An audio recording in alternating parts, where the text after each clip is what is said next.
Chapter 2. Now the days of David drew nigh that he should die, and he charged Solomon his son, saying, I go the way of all the earth. Be thou strong therefore, and shew thyself a man, and keep the charge of the Lord thy God, to walk in his ways, to keep his statutes, and his commandments, and his judgments, and his testimonies, as it is written in the law of Moses, that thou mayest prosper in all that thou doest, and whithersoever thou turnest thyself. That the Lord may continue his word which he spake concerning me, saying, If thy children take heed to their way, to walk before me in truth with all their heart and with all their soul, there shall not fail thee, said he, a man on the throne of Israel. Moreover, thou knowest also what Joab the son of Zeruiah did to me, and what he did to the two captains of the hosts of Israel, unto Abner the son of Ner, and unto Amasa the son of Jether, whom he slew, and shed the blood of war in peace, and put the blood of war upon his girdle that was about his loins, and in his shoes that were on his feet. Do therefore according to thy wisdom, and let not his hoar head go down to the grave in peace. But shew kindness unto the sons of Barzillai the Gileadite, and let them be of those that eat at thy table. For so they came to me when I fled, because of Absalom thy brother. And behold, thou hast with thee Shimei the son of Gera, a Benjamite of Bahurim, which cursed me with a grievous curse in the day when I went to Mahanaim. But he came down to meet me at Jordan, and I sware to him by the Lord, saying, I will not put thee to death with the sword. Now therefore hold him not guiltless, for thou art a wise man, and knowest what thou oughtest to do unto him. But his hoar head bring thou down to the grave with blood. So David slept with his fathers, and he was buried in the city of David. And the days that David reigned over Israel were 40 years. 7 years reigned he in Hebron, and 33 years reigned he in Jerusalem. Then sat Solomon upon the throne of David his father, and his kingdom was established greatly. And Adonijah the son of Haggith came to Bathsheba the mother of Solomon. And she said, Comest thou peaceably? And he said, Peaceably. He said moreover, I have somewhat to say unto thee. And she said, Say on. And he said, Thou knowest that the kingdom was mine, and that all Israel set their faces on me, that I should reign. Howbeit the kingdom is turned about, and is become my brother's, for it was his from the Lord. And now I ask one petition of thee, deny me not. And she said unto him, Say on. And he said, Speak, I pray thee, unto Solomon the king, for he will not say thee nay, that he give me Abishag the Shunammite to wife. And Bathsheba said, Well, I will speak for thee unto the king. Bathsheba therefore went unto King Solomon to speak unto him for Adonijah. And the king rose up to meet her, and bowed himself unto her, and sat down on his throne, and caused a seat to be set for the king's mother. And she sat on his right hand.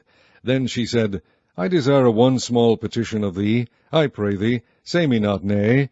And the king said unto her, Ask on, my mother, for I will not say thee nay.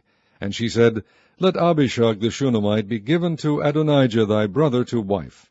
And King Solomon answered and said unto his mother, And why dost thou ask Abishag the Shunammite for Adonijah?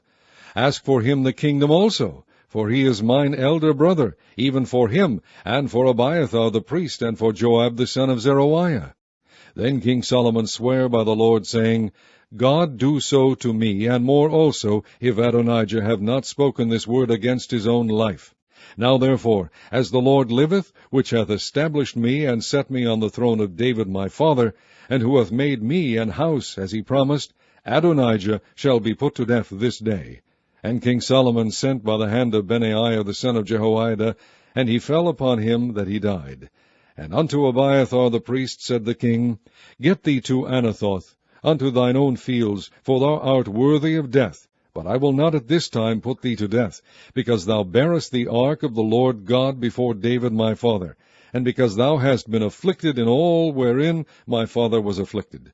So Solomon thrust out Abiathar from being priest unto the Lord, that he might fulfill the word of the Lord, which he spake concerning the house of Eli in Shiloh. Then tidings came to Joab, for Joab had turned after Adonijah, though he turned not after Absalom. And Joab fled unto the tabernacle of the Lord, and caught hold on the horns of the altar. And it was told King Solomon that Joab was fled unto the tabernacle of the Lord, and behold, he is by the altar. Then Solomon sent Benaiah the son of Jehoiada, saying, Go, fall upon him. And Benaiah came to the tabernacle of the Lord, and said unto him, Thus saith the king, Come forth. And he said, Nay, but I will die here. And Benaiah brought the king word again, saying, Thus saith Joab, and thus he answered me. And the king said unto him, Do as he hath said, and fall upon him, and bury him, that thou mayest take away the innocent blood which Joab shed from me, and from the house of my father. And the Lord shall return his blood upon his own head, who fell upon 2 men more righteous and better than he, and slew them with the sword, my father David not knowing thereof, to wit, Abner the son of Ner, captain of the host of Israel, and Amasa the son of Jether, captain of the host of Judah. Their blood shall therefore return upon the head of Joab, and upon the head of his seed forever. But upon David, and upon his seed, and upon his house, and upon his throne, shall there be peace forever from the Lord. So Benaiah the son of Jehoiada went up, and fell upon him, and slew him, and he was buried in his own house in the wilderness. And the king put Benaiah the son of Jehoiada in his room over the host. And Zadok the priest did the king put in the room of Abiathar. And the king sent and called for Shimei, and said unto him, Build thee an house in Jerusalem, and dwell there, and go not forth thence any whither. For it shall be that on the day that thou goest out, and passest over the brook Kidron, thou shalt know for certain that thou shalt surely die. Thy blood shall be upon thine own head. And Shimei said unto the king, The saying is good. As my lord the king has said, so will thy servant do. And Shimei dwelt in Jerusalem many days. And it came to pass at the end of 3 years that 2 of the servants of Shimei ran away unto Achish, son of Maacah, king of Gath. And they told Shimei, saying, Behold, thy servants be in Gath. And Shimei arose, and saddled his ass, and went to Gath to Achish to seek his servants. And Shimei went, and brought his servants from Gath. And it was told Solomon that Shimei had gone from Jerusalem to Gath, and was come again. And the king sent and called for Shimei, and said unto him, Did I not make thee to swear by the Lord, and protested unto thee, saying, Know for a certain, on the day thou goest out, and walkest abroad any whither, that thou shalt surely die? And thou saidst unto me, The word that I have heard is good. Why then hast thou not kept the oath of the Lord, and the commandment that I have charged thee with? The king said moreover to Shimei, Thou knowest all the wickedness which thine heart is privy to, that thou didst to David my father. Therefore the Lord shall return thy wickedness upon thine own head. And King Solomon shall be blessed, and the throne of David shall be established before the Lord forever. So the king commanded Benaiah the son of Jehoiada, which went out, and fell upon him that he died. And the kingdom was established in the hand of Solomon.